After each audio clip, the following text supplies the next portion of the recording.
Ada shalom. Selamat hari Minggu yang diberkati. Seperti biasa katakan bersama saya orang yang paling disayang sama Tuhan.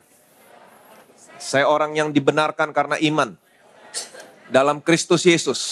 Lihat kiri kanan, depan belakang, katakan kepada mereka, kamu juga. Amin. Selamat memasuki tahun yang baru, tahun 2025. Kita bersyukur kita ada di hari Minggu yang pertama di tahun ini. Jangan pernah lewatkan hari Minggu. Amin. Karena saya sudah katakan sama saudara, hari Minggu adalah hari di mana kamu berjumpa dengan Yesus. Setelah Yesus bangkit, Yesus menampakkan diri kepada murid-muridnya. Dari hari Minggu yang satu ke hari Minggu yang lain. Amin. Jangan seperti Thomas. Thomas absen satu hari Minggu. Dan hari Minggu berikutnya, dia menjadi orang percaya yang tidak percaya. Jadi hari Minggu adalah hari di mana kamu berjumpa dengan Yesus dalam firman-Nya. Jadi jangan lewatkan hari Minggu tertanam dalam bait Tuhan. Kita sedang sama-sama belajar. Apa yang terjadi ketika kamu tertanam dalam bait Tuhan? Kamu akan bertunas seperti pohon korma. Pohon korma punya tunas yang banyak, berbuah banyak. Dan kamu akan tumbuh subur seperti pohon aras di Libanon. Kamu kuat, kamu sehat. Kamu diberkati Tuhan di luar sana. Di pelataran bait Allah, kamu diberkati. Amin. Jangan lewatkan satu hari Minggu pun. Dan betapa kita bersyukur buat tema yang sudah Tuhan berikan. Jangan lupa di tahun 2024, the provision is in the vision. Dari semua yang kamu butuhkan dalam seluruh area kehidupanmu, semuanya tersedia. Katakan bersama saya, tersedia. Amin. Dalam penglihatan, dalam pewahyuan yang Allah berikan tentang anaknya dan tentang pekerjaan yang sudah anaknya selesaikan. Allah mau saudara mengerti satu hal, prinsip yang Allah miliki. Apapun penglihatan, pewahyuan yang Allah berikan kepada saudara tentang anaknya, tentang pekerjaan yang sudah anaknya selesaikan, di dalamnya ada ketersediaan, provision, yang Allah mau berikan kepada saudara, kepada saya. Ketersediaan saudara ada di dalam penglihatan, pewahyuan yang Allah berikan tentang anaknya, tentang pekerjaan yang sudah anaknya selesaikan. The provision is in the vision. Provision, provide for the vision. Jadi di dalam penglihatan yang Allah berikan tentang anaknya, tentang pekerjaan yang sudah anaknya, pasti di dalamnya ada ketersediaan. Ada berkat yang Allah mau berikan kepada saudara, kepada saya. Betapa pentingnya saudara selalu melihat Yesus. Melihat pekerjaan yang sudah anaknya selesaikan. Amin. Dan dalam hal ini, saudara harus bergantung kepada Roh Kudus. Firman Tuhan berkata, minta kepada Allah Bapa dan Tuhan kita Yesus Kristus supaya Dia memberikan kepadamu roh hikmat dan wahyu. Dengan kata lain, minta kepada Allah Bapa dan Tuhan kita Yesus Kristus supaya Dia menjadikan Roh Kudus yang ada di dalam saudara, di dalam saya, menjadi hikmat dan wahyu. Amin. Untuk apa? Untuk mengenal Dia dengan benar. Jadi waktu saudara bergantung kepada Roh Kudus, waktu melihat Yesus dalam firman-Nya, maka Roh Kudus akan membuat kamu mengenal Yesus dengan benar. Amin. Itu sebabnya jangan melihat bergantung dengan akal kekuatanmu, tapi bergantung kepada Roh Kudus. Dan setelah itu, Roh Kudus akan membuat mata hatimu terang. Sehingga kamu mengerti, kamu melihat pengharapan apakah yang terkandung di dalamnya. Betapa kayanya, kemuliaan, bagian yang ditentukan untuk diterima oleh orang-orang yang sudah dikuduskannya. Dengan kata lain, ketika saudara bergantung kepada Roh Kudus, waktu kamu melihat Yesus, melihat semua pekerjaan yang sudah Dia selesaikan, Roh Kudus akan membuat kamu mengerti apa warisan saudara. Provision. Amin. Di dalam Kristus Yesus. Saudara masih ingat waktu Abraham terpisah dari Lot, keponakannya. Setelah Abraham berpisah, Allah baru berkata kepada Abraham, Abraham, pandanglah sekelilingmu, lihat dari tempat engkau berdiri, timur, barat, utara, selatan. Semua negeri yang kamu lihat, itu yang aku berikan kepadamu. Dan kepada keturunanmu. Dengan kata lain, Allah memberikan penglihatan, vision, tentang ketersediaan, provision, tentang berkat yang Allah mau berikan kepada Abraham. Yang pertama, negeri yang kamu lihat Yang kedua, tentang keturunan. Tentang negeri, Allah memberikan penglihatan. Pandanglah sekelilingmu, lihat dari tempat engkau berdiri. Timur, barat, utara, selatan. Semua negeri yang kamu lihat, itu yang aku berikan kepadamu. Tentang keturunan, Allah memberikan penglihatan. Vision. Lihat bintang di langit. Lihat pasir di laut. Jika kamu dapat menghitungnya, demikianlah banyaknya nanti keturunanmu. Beginilah caranya Allah membangkitkan imannya Abraham tentang ketersediaan berkat yang Allah mau berikan. Bagaimana caranya? Dengan memberikan penglihatan, vision. Prinsip yang sama berlaku atas saudara, atas saya. Kenapa? Karena saudara dan saya adalah keturunan Abraham. Barang siapa milik Kristus, ia adalah keturunan Abraham dan berhak menerima janji Allah. Bagaimana caranya Allah membangkitkan imanmu tentang berkat yang Allah mau berikan sama saudara? Dia berikan penglihatan, vision. Tapi hari ini dia tidak menyuruh saudara untuk melihat sekelilingmu. Kalau kamu melihat sekelilingmu, imanmu bukan bangkit, imanmu runtuh. Dunia ini dunia yang sudah jatuh. Dan Tuhan tidak menyuruh saudara melihat kepada bintang, melihat kepada pasir di laut untuk membangkitkan imanmu. Tidak. Bagaimana caranya Tuhan membangkitkan iman saudara hari ini? Iman timbul dari pendengaran akan firman Kristus. Iman timbul ketika kamu mendengar firman tentang Yesus, tentang pekerjaan yang sudah Dia selesaikan. Firman tentang Yesus dan tentang pekerjaan yang sudah Dia selesaikan. Itu sebabnya Allah berkata kepada Abraham, Abraham, pandang sekelilingmu, lihat dari tempat engkau berdiri. Timur, barat, utara, selatan. Timur, barat, utara, selatan. Berbicara tentang apa? Salib Kristus. Jalani negeri ini, timur, barat, utara, selatan. Jalani negeri ini menurut panjang dan lebarnya. Artinya apa? Explore semuanya. Timur, barat, utara, selatan. Dengan kata lain Tuhan mau berkata ke sama saudara. Oke, lihat dan explore semua tentang anaknya. Dan tentang pekerjaan yang sudah anaknya selesaikan. Di atas kayu salib. Timur, barat, utara, selatan. Disitulah ketersediaan kamu. Ada berkat yang Tuhan mau berikan kepada saudara, kepada saya. Ada begitu banyak ketersediaan, warisan yang Allah mau berikan kepada saudara, kepada saya. Dari pekerjaan yang sudah anaknya selesaikan. Amin. Itu sebabnya betapa pentingnya kamu selalu melihat Yesus, selalu melihat pekerjaan yang sudah anaknya selesaikan.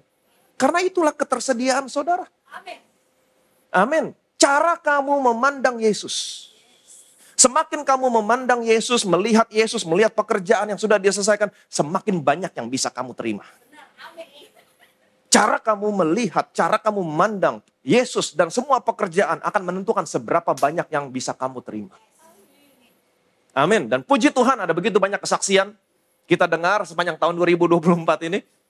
Dari anak-anak Tuhan yang ada dalam gereja ini, mereka yang meluangkan waktu mereka selalu melihat Yesus, melihat pekerjaan sudah Yesus selesaikan, maka apapun kebutuhan mereka, ketersediaan itu datang menjawab semua kebutuhan mereka.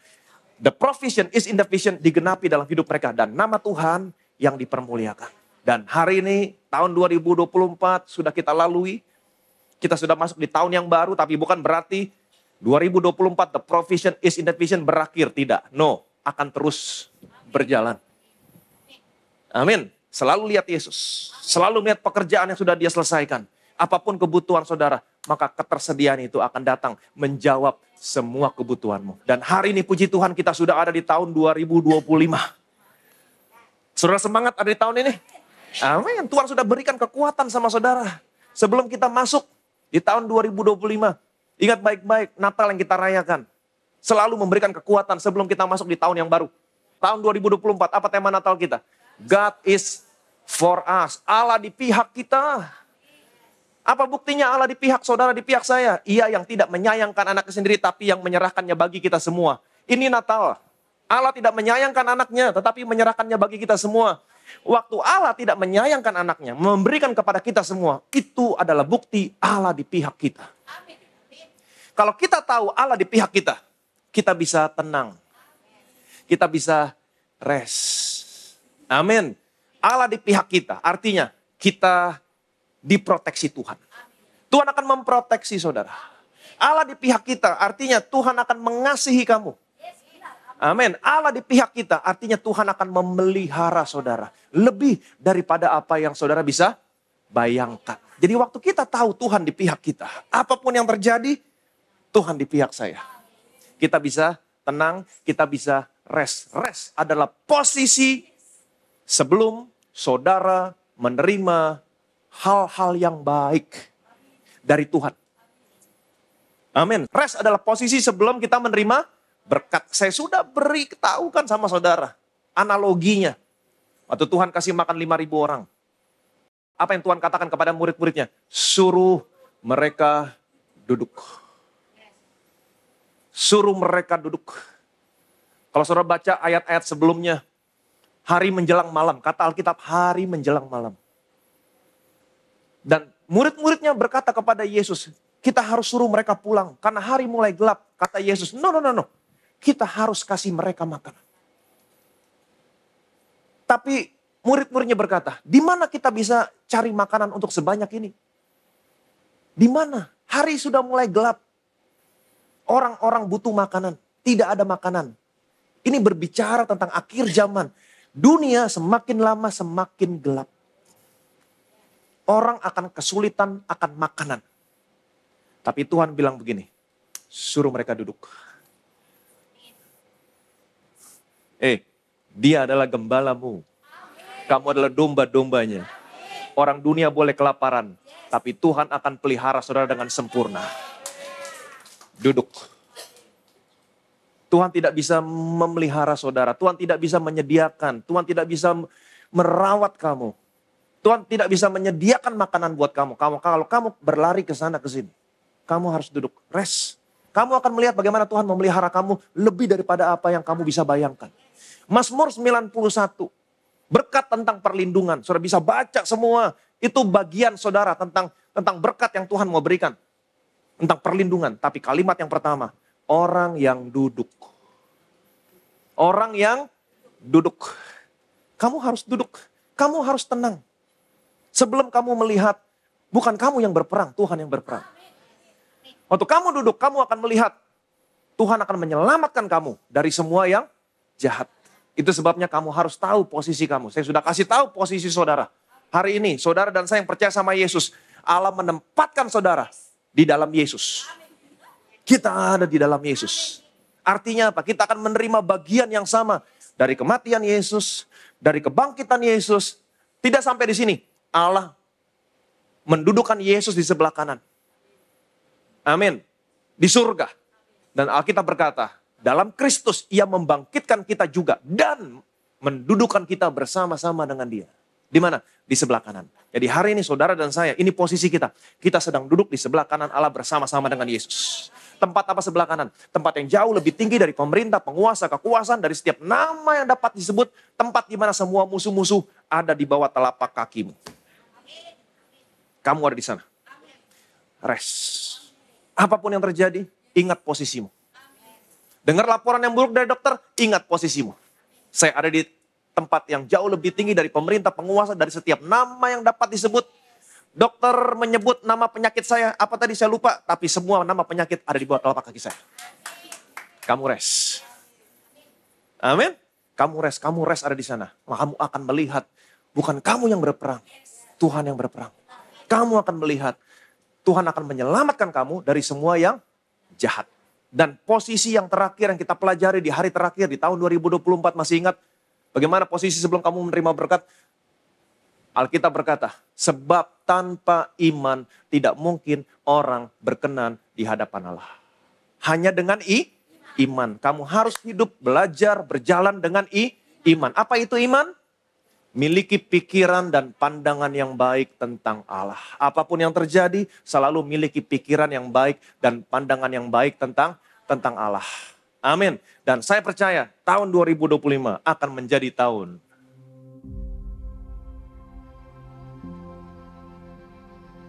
Hambaku Musa telah mati. Sebab itu bersiaplah sekarang. Seberangilah sungai Yordan ini, engkau dan seluruh bangsa ini. menuju negeri yang akan kuberikan kepada mereka, kepada orang Israel itu. Setiap tempat yang akan diinjak oleh telapak kakimu, kuberikan kepada kamu, seperti yang telah kujanjikan kepada Musa. Suatu negeri dengan mata air, sungai, dan danau, suatu negeri dengan gandum dan jelainya, suatu negeri dengan pohon ara, pohon anggur, dan pohon delimanya, suatu negeri dengan kota-kota yang besar dan baik, yang tidak kau dirikan, rumah-rumah penuh berisi berbagai-bagai barang baik yang tidak kau isi, sumur-sumur yang tidak kau gali, kebun-kebun anggur dan kebun-kebun zaitun yang tidak kau tanami. Ketahuilah, Tuhan Allahmu telah menyerahkan negeri itu kepadamu. Majulah, dudukilah, seperti yang difirmankan kepadamu oleh Tuhan Allah nenek moyangmu.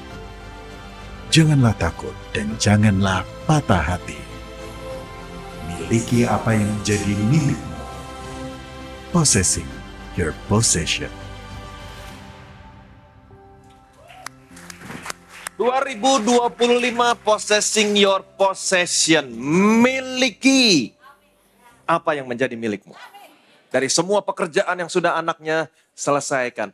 Bethesda Church, miliki apa yang menjadi milikmu.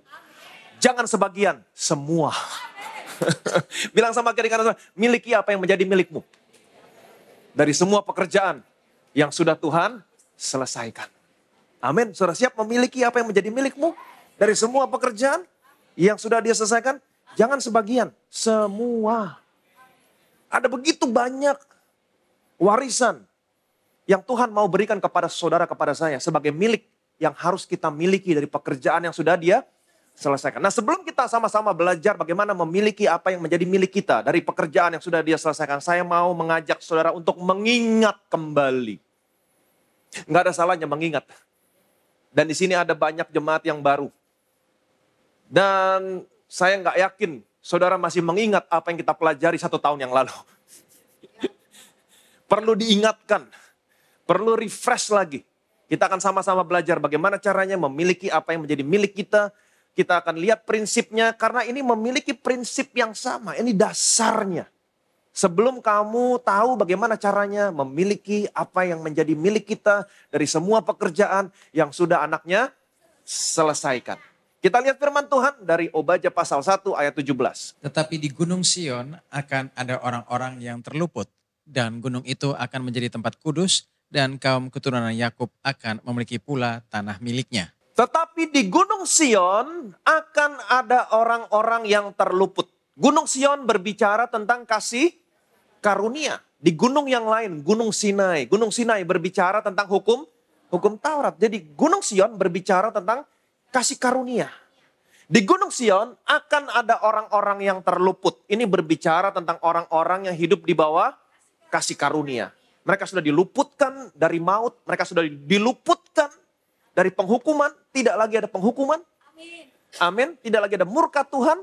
Dan apa yang terjadi? Dan gunung itu akan menjadi tempat kudus. Dan kaum keturunan Yakub akan memiliki pula tanah miliknya. Saudara dan saya adalah orang-orang yang hidup di bawah kasih karunia Tuhan. Saudara dan saya akan memiliki apa yang menjadi milikmu. Kaum keturunan Yakub. Siapa Yakub? Keturunan Abraham. Saudara dan saya adalah keturunan Abraham. Barang siapa milik Kristus, dia keturunan Abraham. Dan dia berhak menerima janji Allah. Apa itu? Kamu akan memiliki apa yang menjadi milikmu. Amin. Kamu akan memiliki apa yang menjadi milikmu. Jadi saudara dan saya adalah orang-orang yang hidup di bawah kasih karunia Tuhan. Saudara dan saya akan memiliki apa yang menjadi milikmu. Dari semua pekerjaan yang sudah anaknya selesaikan. Perhatikan baik-baik. Sebelum Yosua membawa keturunan Yakub bangsa Israel memiliki tanah perjanjian. Memiliki tanah yang harusnya menjadi milik mereka. Allah berkata begini kepada Yosua. Hambaku Musa telah mati, sebab itu bersiaplah sekarang, seberangilah sungai Yordan ini, engkau dan seluruh bangsa ini menuju negeri yang akan kuberikan kepada mereka, kepada orang Israel itu. Hambaku Musa telah mati. Kemudian Allah berkata, sebab itu bersiaplah. Seberangilah sungai Yordan ini, engkau beserta seluruh bangsa ini menuju negeri yang akan aku berikan kepadamu, kepada orang Israel itu. Terjemahan, menuju negeri yang akan kuberikan kepada mereka dalam Alkitab versi New King James, terjemahannya adalah to the land which I am giving to them. Ini present tense. Tense-nya present tense. Ayat yang ketiga, perhatikan baik-baik. Setiap tempat yang akan diinjak oleh telapak kakimu kuberikan kepada kamu, seperti yang telah kujanjikan kepada Musa. Setiap tempat yang akan diinjak oleh telapak kakimu, kuberikan kepada kamu. Terjemahan dalam Alkitab versi New King James adalah, every place that the sole of your foot will tread upon, I have given you. I have given you. Past tense. Artinya apa? Allah sudah memberikan terlebih dahulu tanah ini kepada mereka, sudah diberikan. Tapi untuk bisa memiliki apa yang Allah sudah berikan, mereka harus masuk ke negeri itu dan menginjakkan kakinya di negeri itu. Ini yang namanya memiliki apa yang menjadi milik mereka. Ini yang namanya memiliki apa yang menjadi milik mereka. Saudara mengerti sampai di sini? Sekali lagi saya ulangi. Allah sudah memberikan negeri ini kepada mereka sebelumnya. Betul? Allah sudah memberikan negeri ini kepada mereka sebelumnya. Tetapi perhatikan baik-baik, untuk bisa memiliki negeri ini, mereka harus menginjakkan kaki mereka terlebih dahulu. Di tanah yang sudah Tuhan berikan kepada mereka terlebih dahulu. Ini yang namanya memiliki apa yang menjadi milik mereka. Allah memiliki begitu banyak warisan yang Allah mau berikan kepada saudara. Amin. Miliki apa yang menjadi milik saudara. Dari pekerjaan yang sudah dia selesaikan. Dia sudah selesaikan. Dia mau berikan sama saudara. Saudara harus memiliki apa yang menjadi milik saudara. Bagaimana caranya kita memiliki apa yang sudah menjadi milik kita? Bagaimana caranya? Ibrani pasal 4, ayat 1 sampai 3. Sebab itu baiklah kita waspada supaya jangan ada seorang di antara kamu yang dianggap ketinggalan, sekalipun janji akan masuk ke dalam perhentiannya masih berlaku. Karena kepada kita diberitakan juga kabar kesukaan sama seperti kepada mereka. Tetapi firman pemberitaan itu tidak berguna bagi mereka, karena tidak bertumbuh bersama-sama oleh iman dengan mereka yang mendengarnya. Sebab kita yang beriman akan masuk ke tempat perhentian seperti yang ia katakan. Sehingga aku bersumpah dalam murkaku, mereka takkan masuk ke tempat perhentianku, sekalipun pekerjaannya sudah selesai sejak dunia dijadikan. Ayat yang pertama. Sebab itu, baiklah kita waspada, supaya jangan ada seorang di antara kamu. Bethesda Church, waspada. Jangan sampai ada seorang pun di antara kamu dianggap ketinggalan. Sekalipun janji masuk ke dalam tempat perhentiannya masih berlaku. Saya mau saudara mengerti. Tempat perhentian bangsa Israel adalah tanah perjanjian. Suatu negeri di mana waktu mereka masuk, segala sesuatunya tersedia. Tempat perhentian saudara, tempat perhentian saya adalah siapa? Yesus. Waktu kamu percaya sama Yesus, kamu ada dalam satu keadaan di mana apapun yang kamu butuhkan, semuanya tersedia. Dari pekerjaan yang sudah dia selesaikan. Sebab itu baiklah kita waspada, supaya jangan ada seorang pun di antara kita Bethesda Church yang dianggap ketinggalan. Sekalipun janji masuk ke dalam tempat perhentiannya masih berlaku. Kepada kita juga dikabarkan kabar kesukaan yang sama. Tetapi, jadi kabar kesukaan yang diberitakan kepada bangsa Israel adalah kabar kesukaan yang sama yang diberitakan kepada kita. Tetapi firman pemberitaan itu tidak berguna bagi mereka. Karena mereka tidak bertumbuh oleh iman bersama-sama mereka yang mendengar. Dengan kata lain, mereka mendengar kabar kesukaan itu. Mereka mendengar firman pemberitaan itu. Tapi mereka tidak percaya. Itu sebabnya Alkitab berkata, sebab itu baiklah kita waspada. Dengan kata lain, jangan sampai kita tidak percaya. Kalau kita tidak percaya, kita nggak bisa masuk ke tempat perhentian. Ayat berikutnya berkata, karena kita yang beriman, kita yang percaya, kita akan masuk. Jadi jangan sampai kamu nggak percaya, waspada. Jangan sampai kamu tidak percaya. Kabar kesukaan yang sama yang mereka dengar. Kabar kesukaan yang sama itu juga yang kita dengar. Sekarang pertanyaan saya, kabar kesukaan apa yang mereka dengar? Ulangan pasal 1, ayat 20-21. Ketika itu aku berkata kepadamu, kamu sudah sampai ke pegunungan orang Amori yang diberikan kepada kita oleh Tuhan Allah kita. Ketahuilah, Tuhan Allahmu telah menyerahkan negeri itu kepadamu. Majulah, dudukilah seperti yang difirmankan kepadamu oleh Tuhan, Allah nenek moyangmu.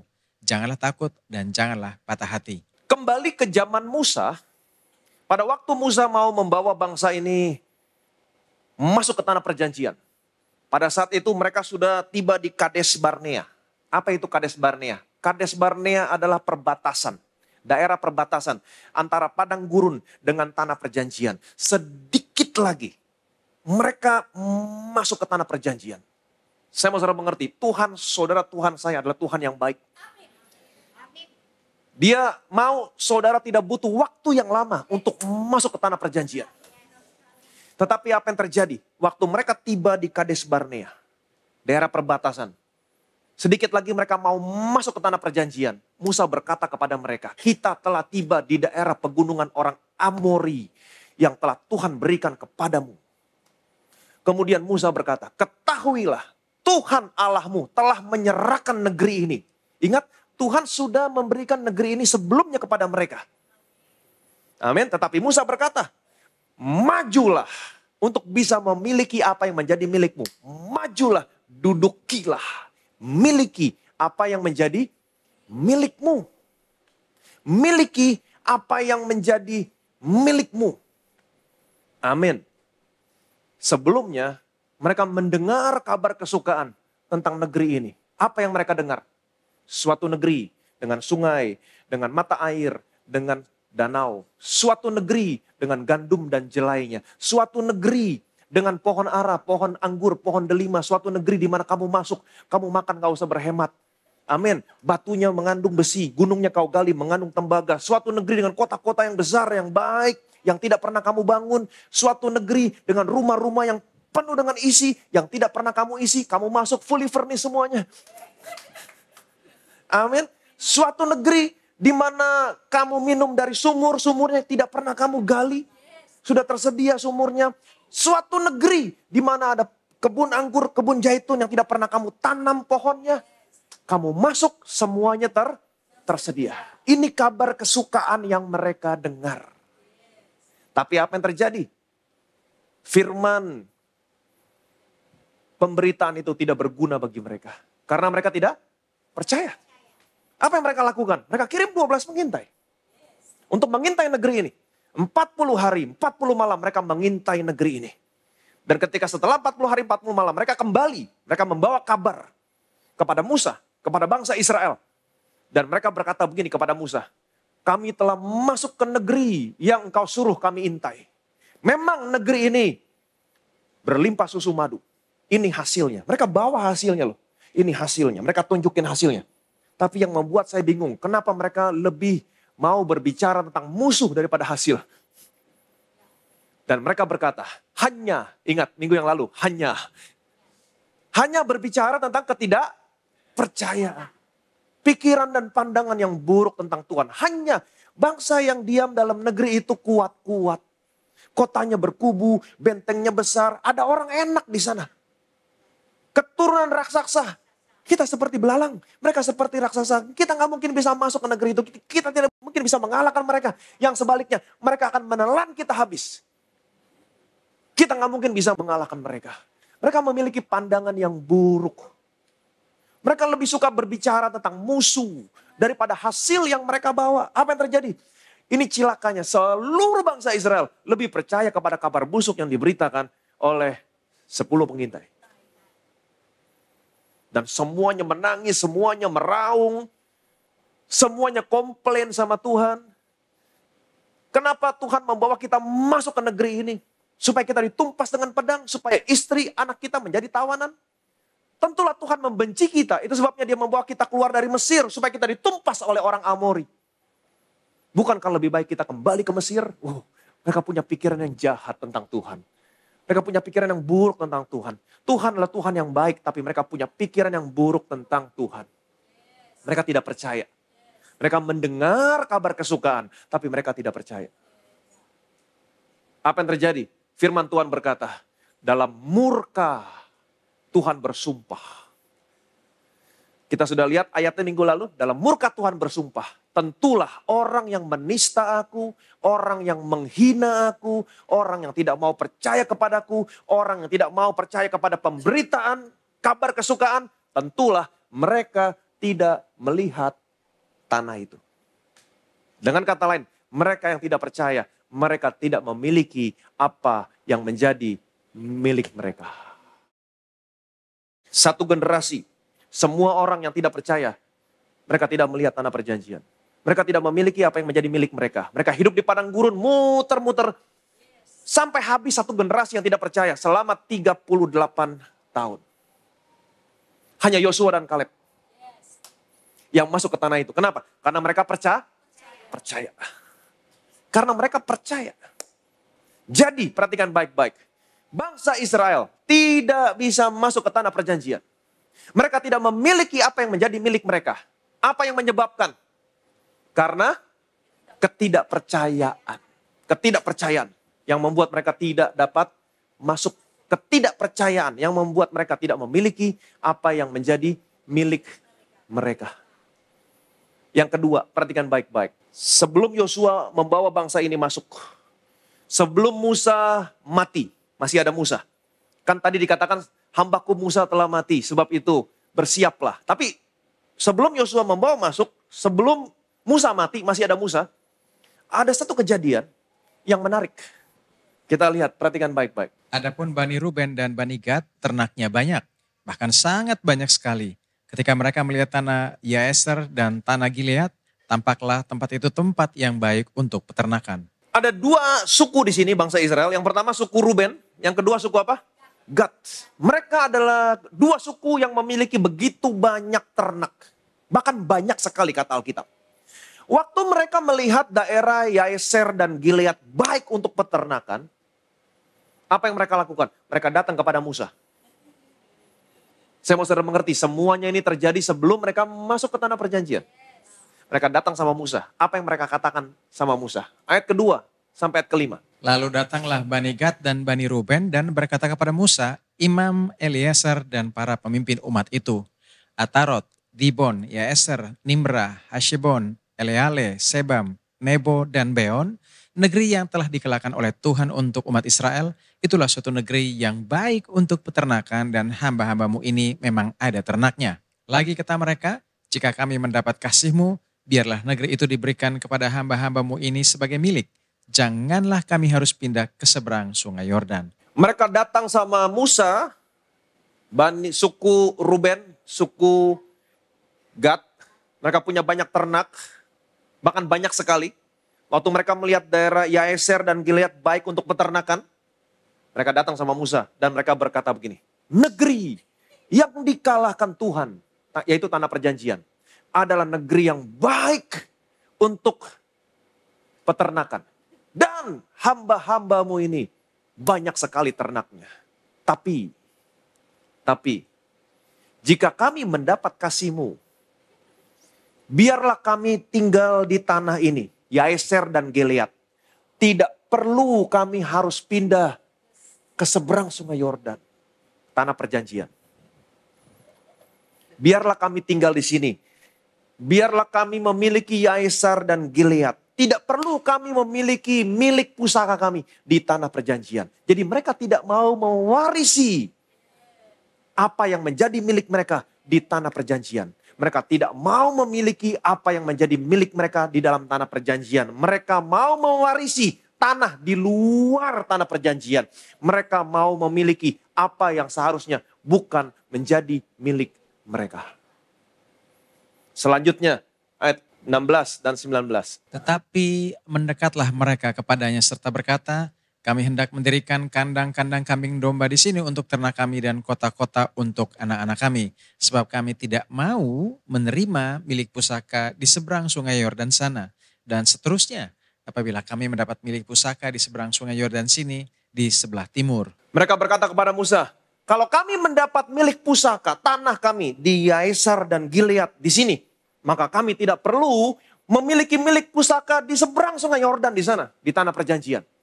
Kalau kami dapat di Yaeser dan Gilead, maka kami akan mendirikan kandang-kandang bagi kambing domba kami. Kami akan menggali sumur untuk minum domba-domba kami, ternak kami. Kami akan mendirikan kota-kota untuk anak-anak kami. Artinya mendirikan kota, ada rumah, ada sumur, ada infrastruktur, ada jalanan, ada kebun, dan lain sebagainya. Mereka mau mendapatkan apa yang mereka butuhkan dengan kekuatan mereka sendiri. Padahal kalau mereka masuk ke tanah perjanjian, mereka memiliki apa yang menjadi milik pusaka mereka yang Tuhan berikan kepada mereka. Waktu mereka masuk, semuanya tersedia. Sumur, rumah, kandang, kebun, semuanya, kota yang baik, semuanya tersedia. Tapi mereka nggak mau. Mereka mau mengusahakan apa yang mereka butuhkan dengan kekuatan mereka sendiri. Padahal kalau mereka masuk semuanya tersedia. Tapi mereka nggak mau. Kenapa? Kenapa Bani Ruben, Bani Gad tidak mau memiliki apa yang menjadi milik mereka di dalam tanah perjanjian? Kenapa mereka mau memiliki justru yang bukan milik mereka? Kenapa? Karena mereka tidak punya hati untuk tanah perjanjian. Mereka tidak tertarik sama tanah perjanjian. Mereka sudah puas dengan keadaan mereka. Dan mereka orang yang sombong. Mereka mau mengusahakan apa yang mereka butuhkan dengan kekuatan sendiri. Apa yang terjadi dengan kedua bani ini? Apa yang terjadi dengan kedua bani ini?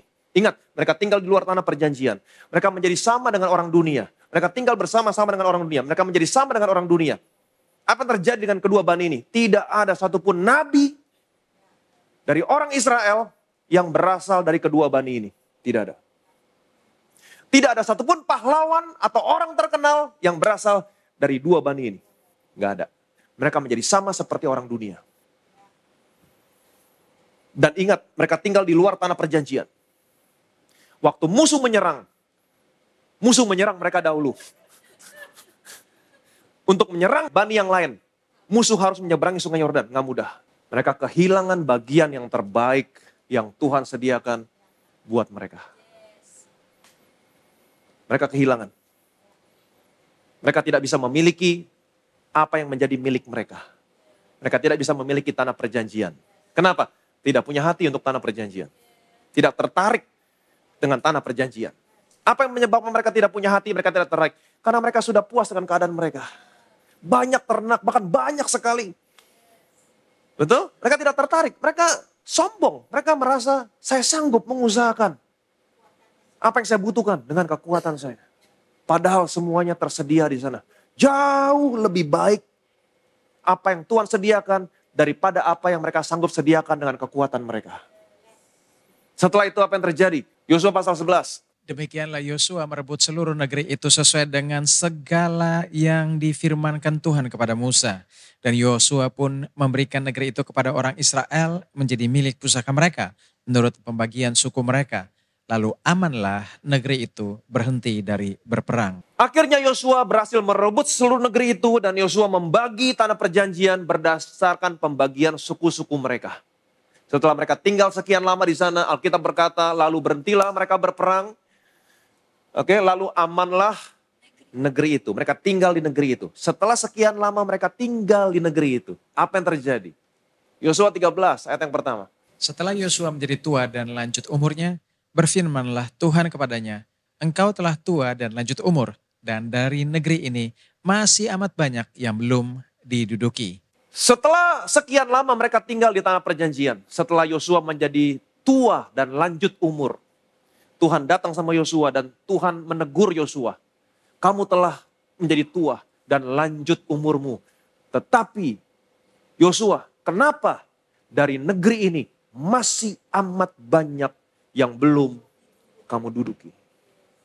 Masih amat banyak milikmu yang belum kamu miliki. Kalau saudara sebagai orang Kristen hanya berkata, kalau buat saya Pak, udah selamat, udah cukup Pak. Artinya, kalau saudara berkata demikian, masih amat banyak yang belum kamu miliki. Masih amat banyak milik saudara dari pekerjaan yang sudah diselesaikan yang belum kamu miliki. Kenapa mereka belum memiliki apa yang menjadi milik mereka? Ini minggu depan akan kita bahas. Tapi dua hal tadi yang saya sampaikan sama saudara, ini penting sekali. Kita sudah lihat cerita bangsa Israel tentang tanah perjanjian. Sehubungan dengan saudara memiliki apa yang menjadi milik saudara. Yang pertama, kenapa bangsa Israel tidak bisa masuk tanah perjanjian? Kenapa bangsa Israel tidak memiliki apa yang menjadi milik mereka? Karena ketidakpercayaan. Karena ketidakpercayaan. Mereka mendengar kabar kesukaan yang sama yang diberitakan kepada kita. Tapi firman pemberitaan itu tidak berguna bagi mereka. Kenapa? Karena mereka tidak bertumbuh oleh iman bersama-sama dengan pada waktu mereka mendengar. Waktu mereka mendengar kabar ini, mereka tidak percaya. Sebab itu Alkitab berkata, karena kabar kesukaan yang mereka dengar adalah kabar kesukaan yang sama yang kita dengar. Alkitab berkata, hati-hati ya. Waspada. Waspada. Jangan sampai ada di antara kita Bethesda Church yang dianggap ketinggalan. Sekalipun janji masuk ke dalam tempat perhentiannya masih berlaku. Kita sudah belajar dari bangsa Israel. Mereka yang tidak percaya, mereka tidak bisa masuk ke tanah perjanjian. Ke tempat perhentian, memiliki apa yang menjadi miliknya. Bagaimana caranya kita memiliki apa yang menjadi milik kita dari pekerjaan yang sudah dia selesaikan? Bagaimana caranya? Ayat yang ketiga berkata, kita yang percaya, kita akan masuk ke tempat perhentian. Kita yang percaya. Bagaimana caranya memiliki? Dengan iman. Enggak ada cara lain. Jangan coba-coba cari cara lain untuk memiliki apa menjadi milikmu dari pekerjaan yang sudah diselesaikan. Enggak ada cara lain. Hanya ada satu cara. Iman. Iman. Bagaimana caranya memiliki iman? Iman timbul dari pendengaran. Pendengaran akan firman Kristus. Iman timbul ketika kamu mendengar firman tentang Yesus, tentang pekerjaan yang sudah dia selesaikan. Apa itu iman? Aku percaya. Sebab itu aku berkata-kata. Jadi miliki, nikmati semua yang harusnya menjadi milikmu dari pekerjaan yang sudah dia selesaikan. Dengan apa? Dengan iman. Tempatkan dirimu di bawah firman Kristus. Tempatkan dirimu di bawah firman yang berbicara tentang pekerjaan yang sudah diselesaikan, percaya. Jangan sampai gak percaya. Waspada. Amin. Waspada. Kita sudah belajar di hari yang terakhir kemarin. Betul? Masih ingat? Di hari terakhir? Di tahun 2024. Ketidakpercayaan itu berbahaya. Jadi masuk tahun 2025 ini. Alkitab berkata, sebab tanpa iman tidak mungkin seorang pun berkenan di hadapan Allah. Apa itu iman? Miliki pandangan yang baik tentang Tuhan. Setiap kali dengar janji Tuhan, setiap kali dengar firman Tuhan, setiap kali mendengar tentang Yesus, tentang pekerjaan yang sudah diselesaikan. Amin. Miliki pikiran yang baik, pandangan yang baik tentang Tuhan. Amin. Jangan berkata hanya, tapi, tidak ada yang mustahil buat Tuhan. Jangan pernah membatasi Tuhan. Nggak ada yang mustahil. Waspada. Waspada. Amin. Waspada. Sekalipun kamu tidak mengerti keadaannya. Sekalipun buat pikiran manusia gak masuk akal. Tapi tetap miliki pandangan yang baik. Sama seperti Maria. Aku belum bersuami. Bagaimana mungkin hal ini terjadi? Kemudian Roh Kudus menjelaskan. Roh Kudus memberitahukan bagaimana prosesnya. Dan dia berkata begini. Sesungguhnya aku ini hamba Tuhan. Terjadilah kepadaku. Tuhan, aku gak ngerti bagaimana prosesnya. Tapi Tuhan, aku percaya. Gak ada yang mustahil buat engkau Tuhan. Percaya. Itu kuncinya doang. Hanya percaya. Seberapa banyak di antara saudara yang mau memiliki apa yang menjadi milikmu dari pekerjaan yang sudah diselesaikan? Bilang sama kiri kanan, waspada. Jangan sampai kamu tidak percaya. Dengan iman. Terus tempatkan dirimu di bawah firman Kristus, firman tentang pekerjaan yang sudah diselesaikan. Percaya, kemudian apa itu iman? Aku percaya sebab itu aku perkatakan. Maka kamu akan memiliki apa yang menjadi milikmu. Dari pekerjaan yang sudah dia selesaikan. Amin. Jangan sampai kamu tidak percaya. Ini very basic, ini dasar sekali. Kamu harus mengerti. Amin. Yang kedua, Bani Ruben, Bani Gad. Mereka tidak bisa masuk ke tanah perjanjian. Mereka tidak bisa memiliki apa yang menjadi milik mereka. Why?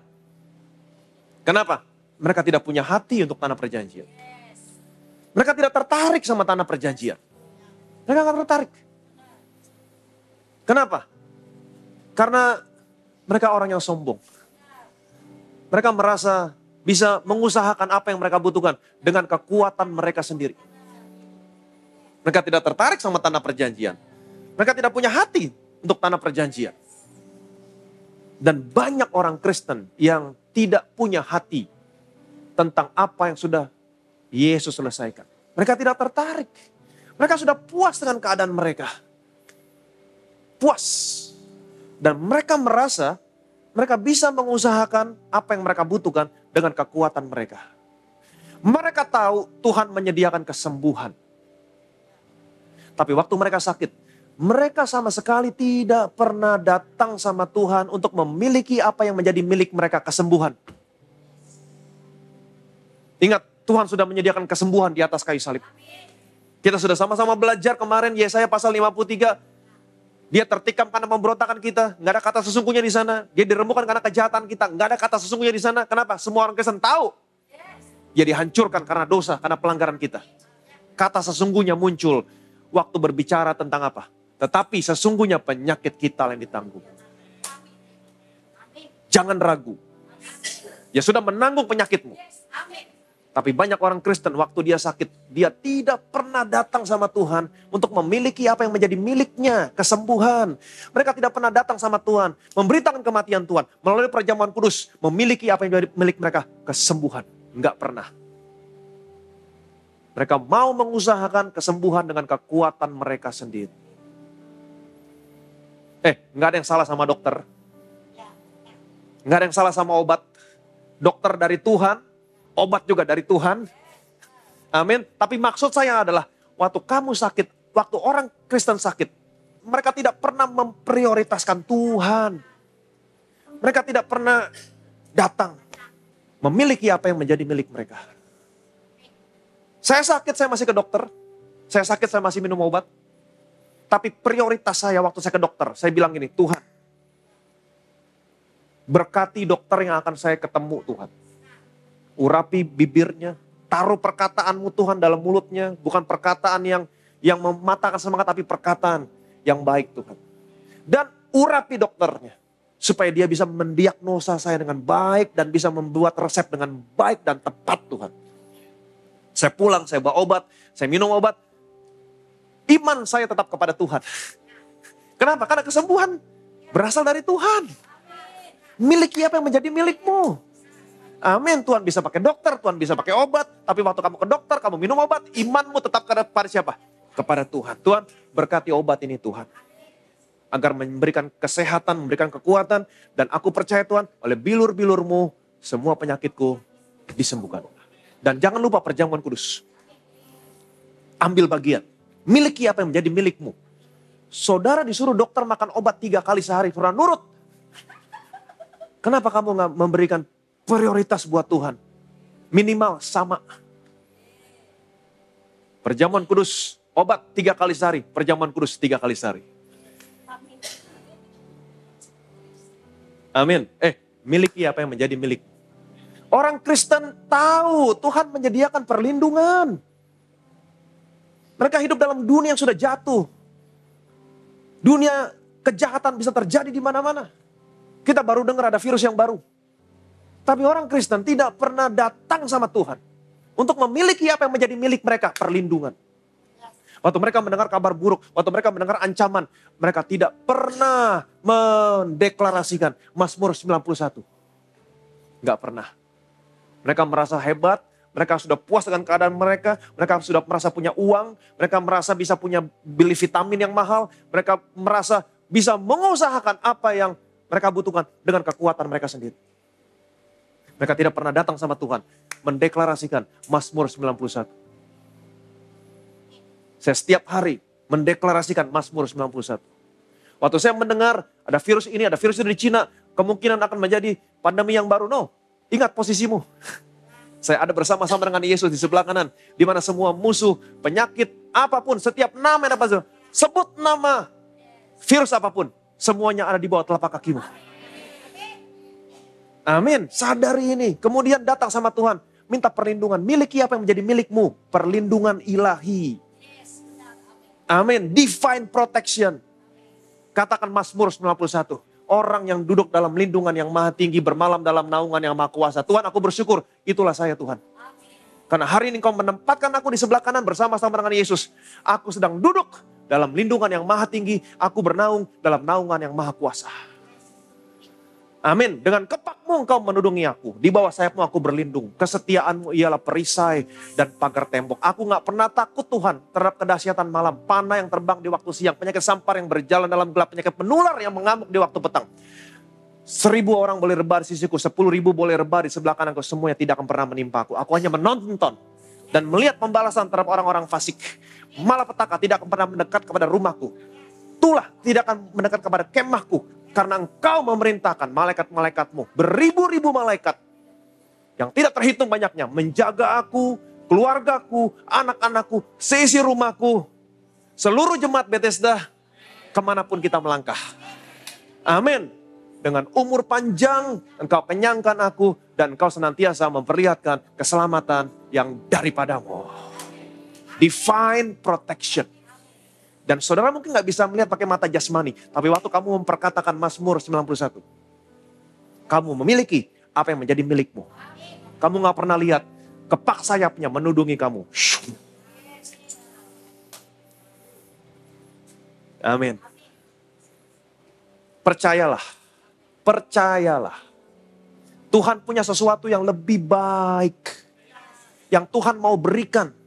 Dari apa yang sudah anaknya selesaikan. Jauh lebih baik daripada apa yang kamu bisa usahakan dengan kekuatan kamu. Jauh. Amin. Tuhan mau kamu memiliki apa yang seharusnya menjadi milikmu dari pekerjaan yang sudah anaknya selesaikan. Tuhan mau kamu memiliki dan menikmati. Bagaimana caranya? Nggak ada cara lain. Maaf, nggak ada cara lain. Hanya ada satu cara. Bagaimana caranya? Dengan iman, percaya. Miliki iman. Bagaimana saya bisa memiliki iman, Pak? Enggak ada cara lain. Iman timbul dari pendengaran akan firman Kristus. Apa itu iman? Aku percaya. Sebab itu aku berkata-kata. Jadi enggak ada cara lain. Tempatkan dirimu di bawah firman Kristus. Lihat Yesus, lihat semua pekerjaan yang sudah Dia selesaikan. Amin. Percaya. Kemudian perkatakan. Kabar baiknya, kamu akan memiliki apa yang menjadi milikmu. Yang percaya boleh bilang amin. Amin. Minggu depan kita akan lanjutkan dan kita akan terus belajar bagaimana caranya memiliki apa yang menjadi milik kita. Amin. Gak ada cara lain dengan iman. Hambaku Musa telah mati. Sekarang Yosua, kamu bersiaplah. Musa berbicara tentang apa? Hukum Taurat. Hukum Taurat diberikan oleh Musa, tapi kasih karunia dan kebenaran datang oleh Yesus Kristus. Hambaku Musa telah mati. Hukum Taurat tidak bisa membawa kamu memiliki apa yang menjadi milikmu dari pekerjaan yang sudah diselesaikan. Hanya Yosua, Yeshua. Jehovah is salvation. Bukan hidup dari hukum Taurat, tapi hidup dengan roh di bawah kasih karunia. Hanya dengan iman. Hukum Taurat dengan perbuatan, hidup di bawah kasih karunia dengan iman. Iman adalah tangan untuk menerima. Amin. Percaya adalah tangan yang terbuka, siap untuk menerima. Waspadalah. Jangan sampai kamu tidak percaya. Berikan kemuliaan yang meriah bagi nama Yesus. Betapa kami bersyukur Tuhan buat tema yang Tuhan berikan. Di tahun 2021 25. Betapa kami bersyukur Tuhan. Possessing our possession. Miliki apa yang menjadi milik kami dari semua pekerjaan yang sudah anakmu selesaikan. Kami telah belajar dari bangsa Israel. Karena kabar kesukaan yang sama yang diberitakan kepada kami, diberitakan kepada mereka. Itu sebabnya kami belajar dari mereka. Tapi kabar kesukaan, firman pemberitaan itu tidak berguna bagi mereka. Karena mereka tidak bertumbuh oleh iman bersama-sama dengan waktu mereka mendengarnya. Mereka mendengar kabar kesukaan itu. Tapi mereka tidak percaya. Karena mereka tidak percaya, mereka tidak menerimanya. Itu sebabnya hari ini Tuhan, baiklah kami waspada. Jangan sampai kami tidak percaya. Itu sebabnya hari ini Tuhan kami mau percaya. Semua janjimu kami mau percaya. Semua perkataanmu, semua firmanmu, semua tentang anakmu, tentang pekerjaan yang sudah anakmu selesaikan. Kami mau percaya Tuhan. Sekalipun buat kami gak masuk akal. Tapi kami tahu buat Engkau tidak ada yang mustahil. Itu sebabnya kami mau tetap percaya Tuhan. Dan janji firman-Mu kami yang percaya. Kami yang beriman, kami akan masuk ke dalam tempat perhentian itu. Kami akan menerima semua milik kami yang seharusnya menjadi milik kami dari pekerjaan yang sudah anakmu selesaikan. Kami berdoa Tuhan, apapun keadaan anak-anakmu di tempat ini, biarlah mereka percaya. Semua janji Tuhan, biarlah mereka percaya. Semua firman-Mu Tuhan, biarlah mereka percaya semua pekerjaan yang sudah Engkau selesaikan buat mereka. Dan biarlah hari ini dengan iman mereka menerima apa yang menjadi milik mereka. Dan nama Tuhan yang dipermuliakan. Segala kemuliaan, segala hormat, segala pujian hanya bagi nama Tuhan kita Yesus Kristus. Semua yang percaya diberkati. Sama-sama kita katakan amin, amin, amin.